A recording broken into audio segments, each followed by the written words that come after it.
मांगत तुलसीदास कर जोरे, बसहि राम सिय मानस मोरे। तुलसीदास जी की विनय पत्रिका पूरी हो चुकी और पूरी होने के बाद अब उस पर राम जी के हस्ताक्षर करवाने के लिए वे कुछ सिफारिशें लगा रहे हैं, क्योंकि सिफारिश के बिना बात नहीं बनती, लगवानी ही पड़ती है। अब बात यह है कि क्या हम सिफारिश किसी गलत काम के लिए लगवा रहे हैं। सिफारिश तब अनुचित होती है जब योग्यता न हो और उसके बाद भी हम अपनी सिफारिश लगवाएं। किंतु यहाँ तो तुलसीदास जी केवल विनती कर रहे हैं, कोई बलपूर्वक नहीं कह रहे कि मेरी कृति पर राम जी के हस्ताक्षर करवाइए ही करवाइए, और कह किससे रहे हैं। अब यह देखने वाली बात है। तुलसीदास जी हनुमान जी को, शत्रुघ्न जी को, लक्ष्मण जी को, इन सभी को निहोरा कर रहे हैं, प्रार्थना कर रहे हैं, और उनकी प्रार्थना बहुत सार्थक भी है। पवन सुवन रिपु दवन, कि हे पवन पुत्र हनुमान जी, रिपु दवन शत्रुघ्न जी, भरत लल्ला जी, लखन दीन की निज निज अवसर सुध कियो। कि मैं दीन तुलसीदास, दीन क्यों कि मेरी कोई सुनता ही नहीं, संसार में ना कोई मुझे मानता ना पूछता, बस मैं तो राम का नाम लेकर भटक रहा हूँ और राम का नाम लेकर ही अपना पेट भरता हूँ। तो ये जो दीनहीन तुलसीदास है ना, हे हनुमान जी, भरत जी, शत्रुघ्न जी, लक्ष्मण जी, जब जब आपको समय मिले, ऐसे नहीं अपना कीमती समय निकाल कर नहीं, आप विश्राम के क्षणों में बैठे हैं, फुर्सत के लम्हे हैं, जब भी समय मिले निज निज अवसर सुध किए, बस अपने अपने समय अनुसार समय निकाल कर बस मेरी भी थोड़ी सुध ले लीजिएगा कि कोई तुलसीदास है जो बार बार द्वार खटखटाता जा रहा है। बस इतना ध्यान रख लीजिए। दास आस पूजी है खास खीन की। और ये जो दीनहीन दास है आपका, ये दीनहीन दास, इस पर बस थोड़ी सी नज़रें इनायत आप कर दीजिए, अपनी कृपा दृष्टि डाल दीजिए। दास आस, ये दास बड़ी आशा के साथ आपका पूजन कर रहा है, आपसे विनती कर रहा है। राज द्वार भली सब कहीं साधु समीचीन की। और राज दरबार के अंदर क्या होता है, तुलसीदास जी कह रहे हैं कि जो पहुँचे हुए साधु हैं, पहुँचे हुए लोग, उनकी बात फौरन सुन ली जाती है। स्वाभाविक रूप से एक व्यक्ति राज दरबार में है, योग्य है, गुणवान है, तो तत्काल उनकी बात सुन ली जाती है, क्योंकि सदस्य है वह राज्यसभा का। तुलसीदास जी कहते हैं मैं तो राम जी की सभा में कुछ भी नहीं हूँ, तो मेरी कौन सुनेगा। राजद्वार भली सब कहीं साधु समीचीन की, सुकृत सुजस साहिब कृपा स्वार्थ परमारथ, गति भय गति विहीन की। कि वहाँ पर तो जिनका बड़ा बड़ा यश है, नाम है, बोलबाला है, उनकी बातें तत्काल सुन ली जाती हैं। ये नियम है राज दरबार का। लेकिन मैं तो दीनहीन हूँ, मेरी कौन सुनेगा। तो क्या है, गति भय गति विहीन की। ये जो स्वयं ही गति विहीन है तुलसीदास, इसकी भला कहाँ गति वहाँ हो सकती है, कौन सुनने वाला है। लेकिन राम के दरबार के आप महत्वपूर्ण, अति महत्वपूर्ण सदस्य हैं। हनुमान जी, भरत जी, शत्रुघ्न जी, लक्ष्मण जी, बस आपको जब भी समय मिले इस तुलसीदास पर थोड़ा सा ध्यान दे दीजिएगा। समय संभार सुधारे तुलसी मलिन के, और समय निकाल कर ये जो मलिन तुलसीदास है, पापी तुलसीदास है, जिसके दुर्भाग्यों का कोई अंत नहीं, उसको थोड़ा सुधार दीजिए, अर्थात उसके भाग्य को बदल दीजिए।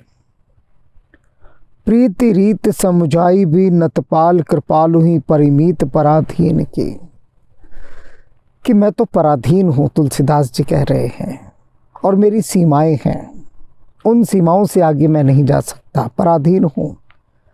लेकिन फिर भी आप मेरे प्रेम की हद को राम जी तक पहुँचा दीजिए। आप कहेंगे तो वे अवश्य सुनेंगे।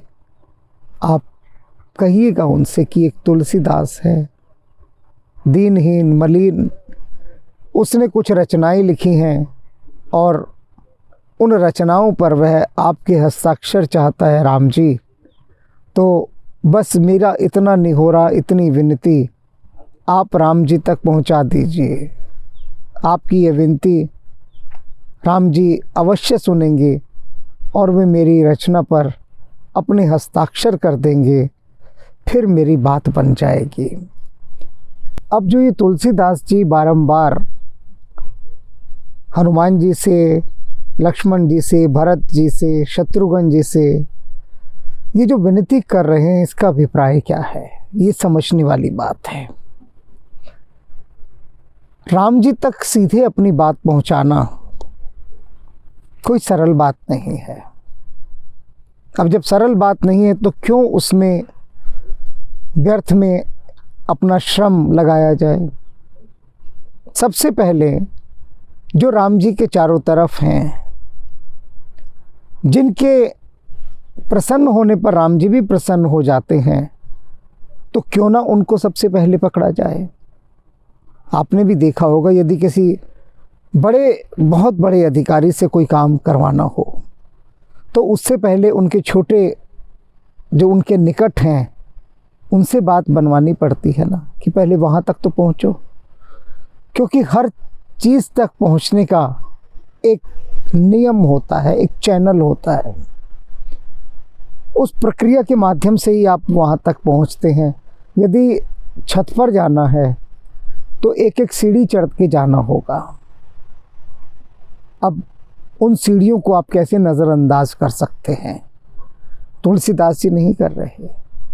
राम जी के चारों तरफ वे सभी जो राम जी के अति प्रिय हैं, राम जी ने जिनको अपने हृदय से लगाया हुआ है, वे सभी, उन सभी की सीढ़ियों से होकर हमें ऊपर जाना होगा, उससे पहले नहीं। ये सीढ़ियां अनुमति देंगी आने की, तभी आप चढ़ पाएंगे। तो इसलिए राम का नाम लेने से पहले वे सभी जो राम के प्रिय हैं, वे सभी जो राम काज करने को आतुर रहे हैं, उनको नहीं भूलना है। प्रभु श्री राम लंका कांड में कहते हैं कि यदि कोई वानरों को भूलकर केवल मेरा पूजन करेगा तो वह सफल नहीं होगा, कि प्रभु राम कह रहे हैं। और वानरों के प्रतिनिधि कौन हैं? हनुमान जी। कि हनुमान जी को छोड़कर आप सोचें बस राम जी को ही हम पूजें, हनुमान जी की तरफ देखें भी ना, तो बात ही नहीं बनेगी।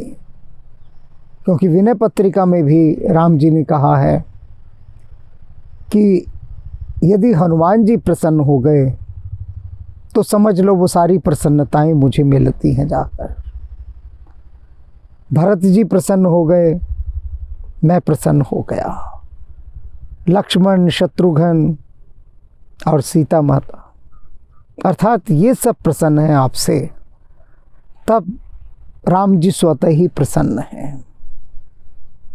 तो अपने जीवन में जो जयकारे लगाते हैं ना, उनमें आप सोचिए, कितनों ने कहा है कभी कि भरत जी की जय हो, हनुमान जी की जय तो बोलते रहते हैं, लेकिन बहुत से भक्त ये भी छोड़ देते हैं। तो राम के जितने भी अंतरंग हैं, अंतरंग माने इनर सर्कल के, उन सभी की भी जय बोलनी है, क्योंकि वे अनुकूल होंगे तो राम जी अनुकूल होंगे। इस पूरे प्रसंग का सार संक्षेप यही है, यही है। उन सभी पात्रों को याद करना है जो राम जी के सहायक सिद्ध हुए, उन सभी को, क्योंकि स्वयं राम जी ने उनको कितना आदर दिया, मान दिया, सम्मान दिया, और हम बिसरा दें? नहीं, हमें उनको याद रखना है। तो क्या होगा? वही जो तुलसीदास जी ने कहा कि कभी भूले भटके ये सब मिलने जाएंगे राम जी से, जाते ही रहते हैं। तब मानकर चलिए भरत जी गए तो याद आएगा कि अरे तुलसीदास ने कुछ कहा था, तो राम जी से कह देंगे कि राम जी, एक तुलसीदास है, कुछ विनती कर रहा था आपके लिए।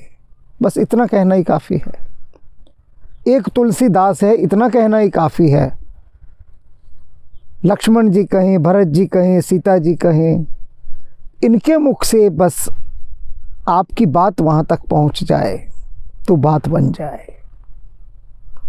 राम राम।